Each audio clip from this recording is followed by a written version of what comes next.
The Atlanta Braves take down the St. Louis Cardinals to win the series and go 5-1 on the homestand. How should we feel about this Braves team right now? Let's talk about it.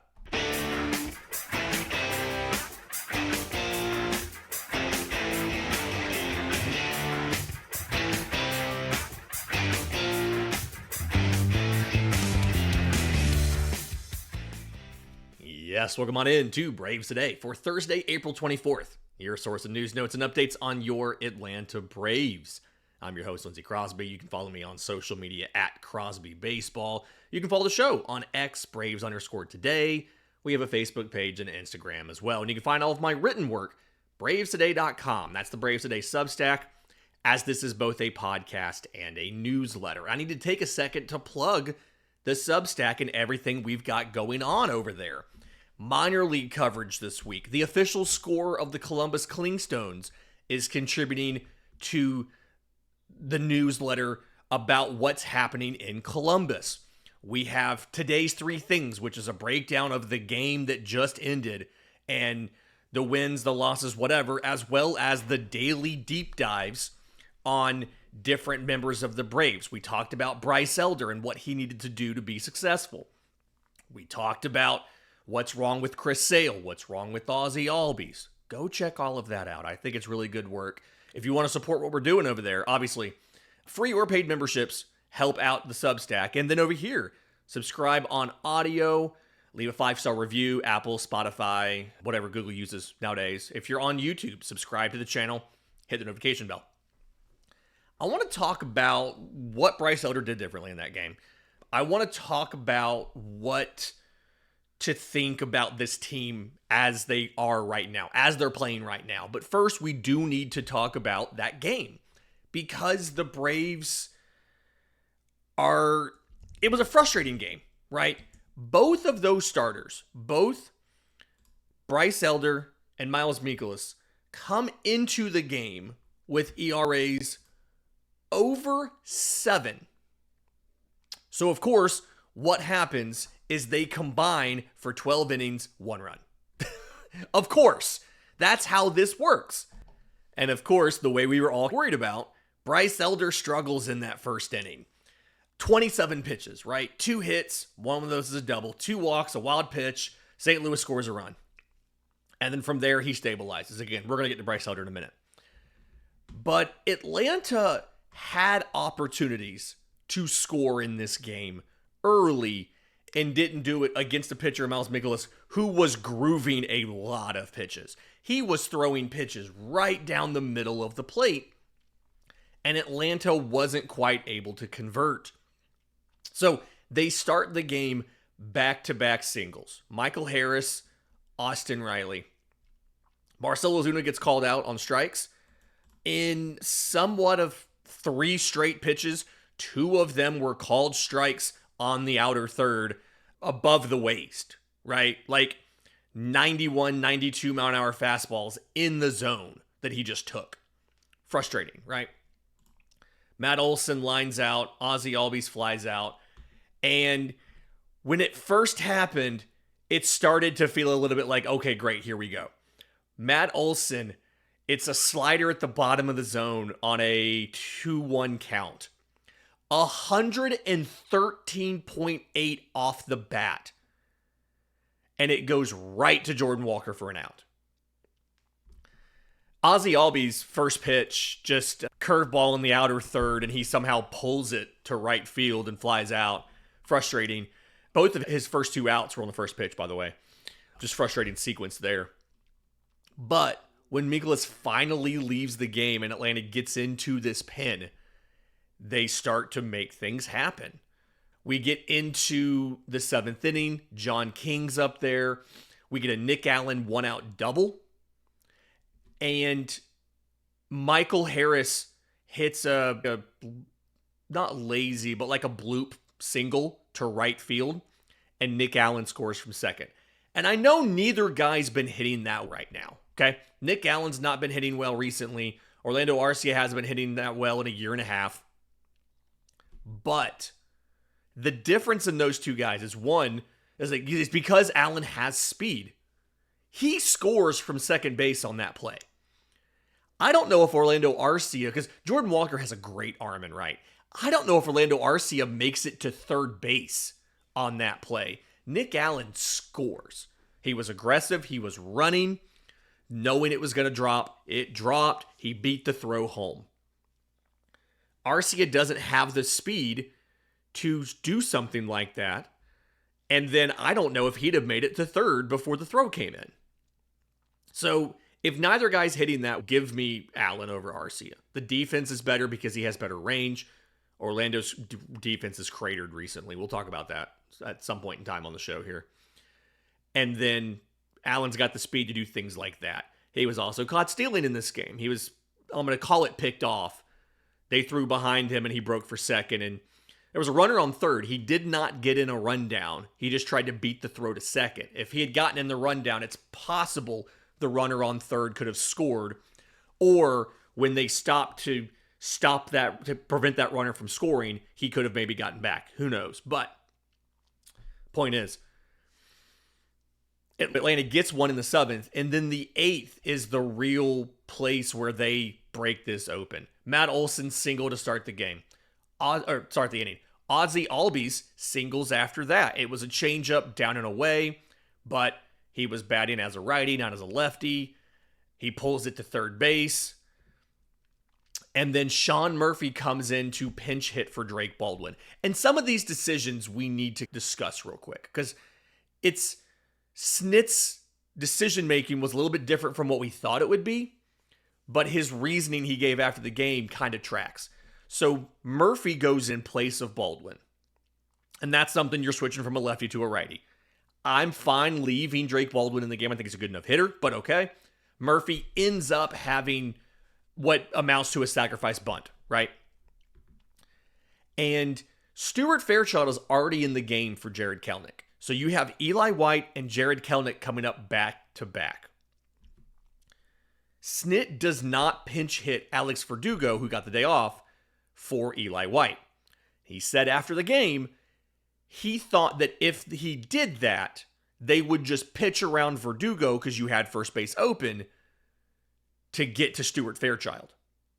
So he lets Eli White bat with the plan of pinch hitting Verdugo for Fairchild if White gets on. Eli White hits a 3-run home run. First home run of the season for him. Blows the game open 4-1. 107 miles an hour to left on a slider that was bottom of the zone, but a strike on a 1-1 pitch, and he just pops it. So great piece of hitting from Eli White. Mark Bowman of MLB.com had a great piece after the game about Eli White just being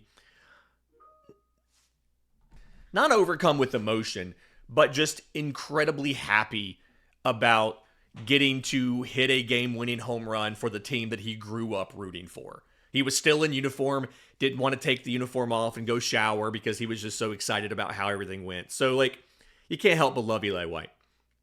And I'm honestly at the point where I want to see Eli White play over Jared Kelenic right now. I know that this is not something based on Eli White's career. We shouldn't expect him to keep up offensive performances like we saw yesterday all season. But you've got just a couple weeks until Ronald's back. And Eli White, for some reason, gives you a different element than a lot of other guys. It's the same argument we had with Nick Allen, right? He's got a little bit of intangible stuff. He's got some good speed and defense and everything. Jared Kelenic not a bad defender. Eli White's a very good defender. So I'm fine to keep playing Eli White. I do think I'd rather have White over Fairchild. If I'm sticking somebody in a situation, I'd rather have White over Fairchild. But we'll see what the Braves do. And then they close it out. Rafael Montero. This is he struggled in game 2. They throw him right back out there in game 3. Snit comes from the Bobby Cox coaching tree. That's a Bobby Cox thing, right? That's the old school Braves always did that. You struggled, they're throwing you right back at it the next night. See if you can get right. Montero struggles again. 1 walk, 1 hit. He only records 2 outs. Daisabel Hernandez comes in, pitches, closes out the 8th. It was 5 pitches to get that final out. Comes back, gets the 9th. Gives up a hit, but other than that, just takes care of the 9th. And his growth, getting him to the point where he can take those high leverage innings in place of Raisel Iglesias. You bought Raisel Iglesias 3 days off because he didn't have to play in game 2, didn't play in game 3. Today's an off day. You didn't use him 3 straight days. Some rest for him after he was up for 4 consecutive days. He'd only pitched in 3 of them, but he was up for 4 days straight. Got hot in 4 days. The growth of Daisabel Hernandez is going to go a long way towards helping fix a bullpen that is still struggling, a bullpen that still needs more pieces. His ability to take a 9th inning and get a save, his ability to come in, clean up an inning, and then have another up and take care of the next inning as well. I think Snit's been doing a lot more this year, is going to help long term. So the Braves go 2-1 in the series, 5-1 on the homestand. In just a second, I want to talk about Bryce Elder, what he did differently in this one. I talked about it a little bit on the postcast. I dug a little more into it, and we'll do that next, right here on Braves Today. Bryce Elder didn't get the win in this one, but he deserved a win for his outing. I talked about it at the top of the show. We'd made the joke about it going into yesterday's game. We were worried that because you had 2 pitchers with ERAs over 7, this could be a complete just offensive explosion by both teams. Nope. 1 run combined for Mikolas and Elder. And after that first inning, Bryce Elder really settled down. And what I noticed while watching the game, again, I talked about it on the postcast a little bit. I want to talk about it here. I wrote about it on Braves Today in today's 3 things for yesterday's game. But Bryce Elder's always been a sinker, slider guy. That's his bread and butter. He's got a changeup. He's got a 4-seamer. But as he's added velocity in the last year and a half, he's really struggled to keep the sinker and slider down. He misses in the zone. Like when he misses with them, he's missing up. Rather than keep him in the bottom third or keep them below the zone, sometimes he'll leave them in belt high, right? And so the game plan against Bryce Elder has been just don't hit anything low. He's not throwing these for strikes enough for it to come back and bite you. And if you just ignore pitches down, then when he misses up and it's belt high or better, you can just crush it. Makes sense, right? But when Bryce Elder uses the 4-seam fastball like he did yesterday, that definitely helps his arsenal play better, and it keeps you from being able to, 1, take advantage of mistakes, and 2, get into advantage counts where he has to throw a strike.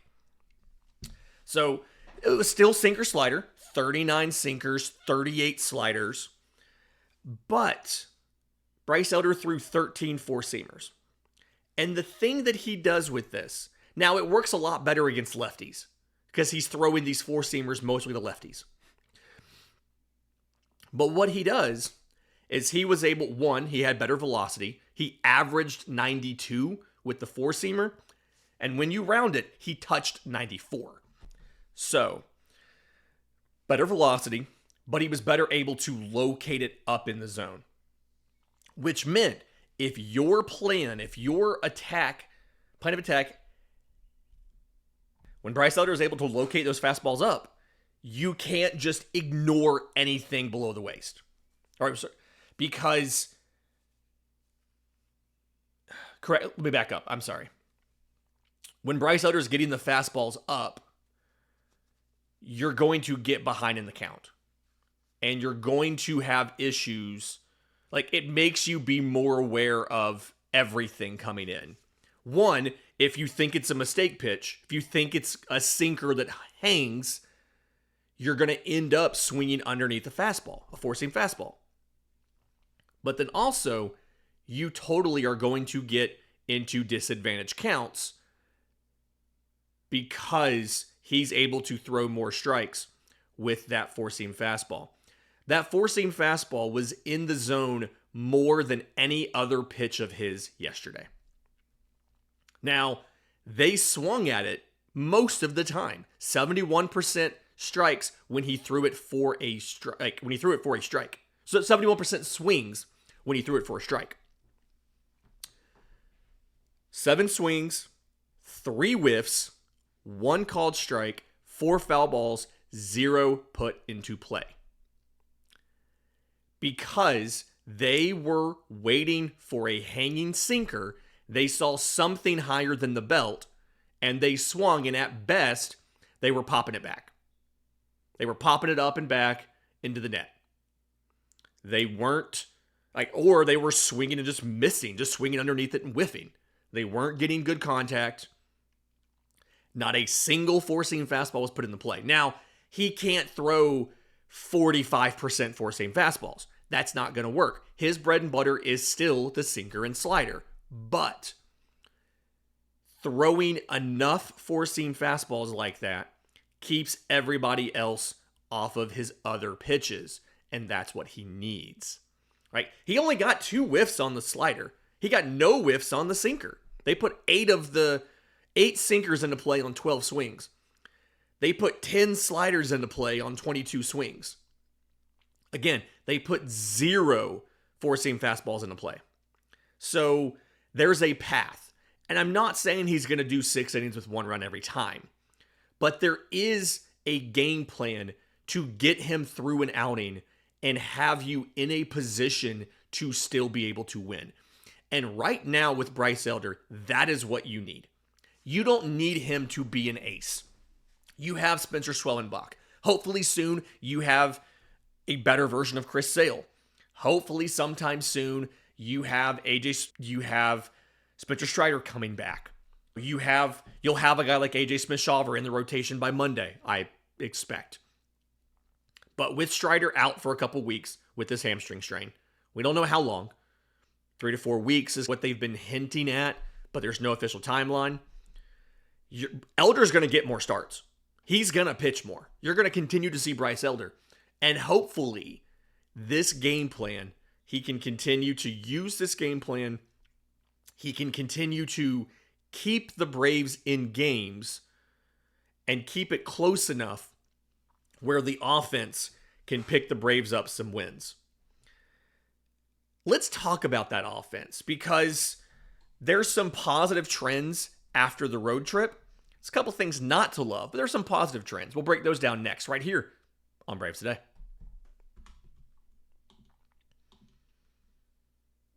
Final segment of Braves Today, Lindsay Crosby. One, kind of just dealing with some congestion and coughing and all of that. So thank you, everybody, for working with me here on that. It's been rough. But this homestand, Braves go 5-1 in the homestand. And a lot of guys had really good weeks. And guys that needed to have really good weeks. Some guys continued their hot streaks, but some guys just turned things around with a week. So, when you're looking at the week that was, Michael Harris hit .391 this week. He goes 9 for 23, a home run, a double. He scores 3 runs. He drives 5 in. He doesn't walk. He almost never does. But he only strikes out once. Oh, and he goes 2 for 2 on stolen bases. This is something where this homestand was so successful because so many of your big name studs performed. Marcell Ozuna hit .353, although he only has 17 official at-bats because he walked 8 times. He's just not swinging at anything that's not a strike. It's wild.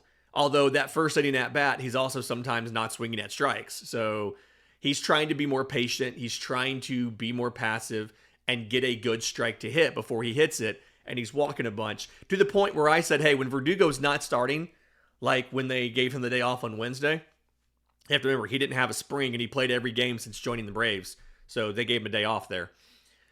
Stick Marcell Ozuna at leadoff. It can't be any worse than Kyle Schwarber leading off. He walks a lot, just like Kyle Schwarber walks a lot. He can hit home runs. If it worked for Philly, let's try it. I'm not opposed to Marcell Ozuna getting one leadoff game a week. Why not? Matt Olson, 7 for 20, 2 home runs. Bats .350 on the week. 4 strikeouts, but 4 walks. Austin Riley, 8 of 24 with a home run, 4 RBI. He does strike out 6 times. 2 walks, 6 strikeouts for Riley. But even Alex Verdugo, 6 of 22, 3 of those are doubles, 2 RBI, 4 run. Really doing that table setting thing at the top of the order where he can get on base. He only walked once, but he was on base 7 times in 23 at-bats, or 23 plate appearances, 22 at-bats. He scored 4 runs off of that. If he gets on 7 times, he scores 4 runs. That's the recipe. Atlanta needs a guy who can get on base at the top of the order so that everybody else can drive him in. The one struggle area was Ozzy Albies. He goes 5 for 23, scores 3 runs, 1 RBI, 2 walks, 2 strikeouts. And I did a deep dive on this over on the newsletter, bravestoday.com. Best strikeout and walk rates of his career right now. Career best strikeout and walk rates. He's also really struggling with the quality of his contact, right? When he puts, his exit velocity's lower than ever, his hard hit rate's lower than ever, his barrel rate's lower than ever, he's popping way too many pitches up. I'm starting to really wonder, his bat speed continues to get worse and worse. It's bottom 3% in baseball. Starting to wonder if he needs to change his bat. I don't know if everybody realizes this. Ozzy Albies swings a bigger bat than Matt Olson, than Ronald Acuna Jr., than Austin Riley, than Marcell Ozuna. Ozzy swings a bigger bat. Ozzy swings a 32-ounce, 34.5-inch bat. That bat is heavier than Riley's and Olson's. That bat is longer than all 3 guys.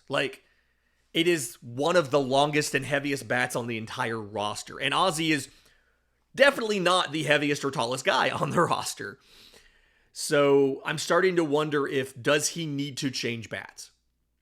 His hard hit, again, all of his quality of contact metrics, exit velocity, hard hit rate, all of that stuff, worse than it's ever been. So I don't know what Atlanta does here. His defense, his range is actually pretty good. His arm is dreadful. It is literally the worst non-first base arm in baseball. But his range is above average, right? He has a positive run value because his range is so good. He's providing value. He's just not swinging the bat really well right now, despite the good walk rate and the good strikeout rate. And I'm not convinced that walk rate's gonna hold. It's a situation where he's seen well below normal amount of first pitch strikes. He was always in the low 60% for first pitch strikes. He's at 50% first pitch strikes right now. So pitchers are still respecting Ozzy Albies and not giving him a pitch to hit on the first at bat. And so he's swinging way less at the first pitch. He's learned this. And so, yes, his walk rate's 2% higher than it's ever been. If you're up 1-0 in half of your plate appearances, it makes sense that you would be able to walk at least 2% more than you have before. It makes sense that you would strike out less than you have before. But when he actually swings the bat and makes contact, he's not doing that great. We're not going to do this today, but it's going to be really interesting to see. He's got 2 club options left. And I'm pretty confident Atlanta's going to pick those up. But after that, I really don't know what you do with Ozzy Albies. Because the defense, the range is good. The arm continues to get worse. All of the inputs that go into your quality of contact, your bat speed and everything, are worse than ever. The quality of your contact is worse than ever. It's continuing to deteriorate. His bat speed is 5 miles per hour lower than any other qualified Braves hitter. He is 236th in bat speed out of 252 qualified hitters. Like, he's cut his whiff rate down, right? He's making more contact, but again, it's not very good contact. So, long term, I'm a little concerned with what Ozzy does. But outside of that, this team has been very good in the last 7 days. In just about every measure, right? Over this homestand, the Braves had the 4th fewest strikeouts with 38. When you get into the average, guess what? 7th best average, 278 as a team on the homestand. Okay?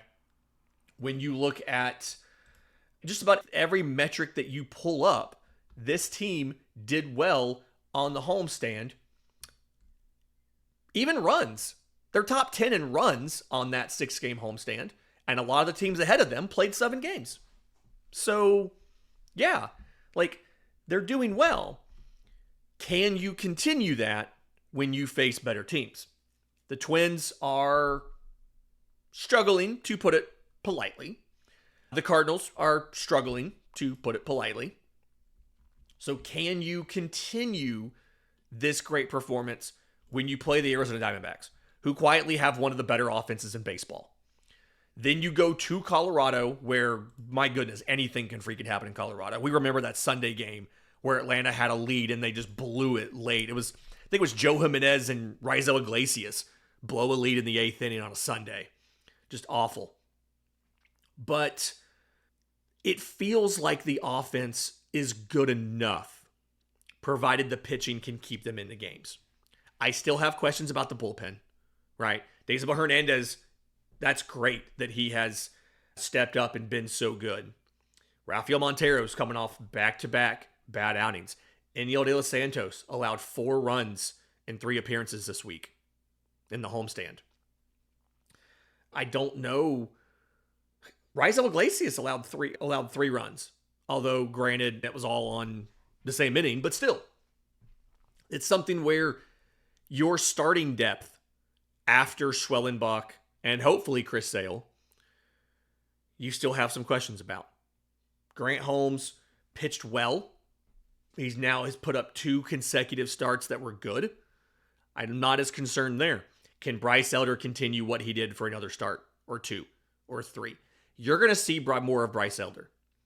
He's going to make more starts. They'll call AJ Smith-Shawver up to officially take Strider's spot back. But you're going to see Bryce Elder make a couple more starts for this team. You're running out of spot starters. Nathan Wiles, that was his MLB debut. Maybe he does better as a conventional starter when he comes back the next time. You have Davis Daniel in Gwinnett. Hurston Waldrop's absolutely not ready. I'm starting to have questions about the long-term viability of that plan. You've got some promising guys down in Columbus, which again, BravesToday.com, the AA report, just a great job there of kind of recapping that week and talking about some of those guys. And I'm going to have something dropping, I think it's on Friday, about promoting some of those guys and which of them could survive at the major league level if you need an emergency call-up from AA, like you had to do with Schwellenbach where you brought him up. But the offense is going to have to be better than they were to start the year. You need a top 10 offense like you saw this week until you can figure out the pitching. Because we saw what happened last year when the pitching was great and the offense wasn't. You barely limped into the postseason. You literally game 162. You qualified for the postseason and you went 2 in barbecue. So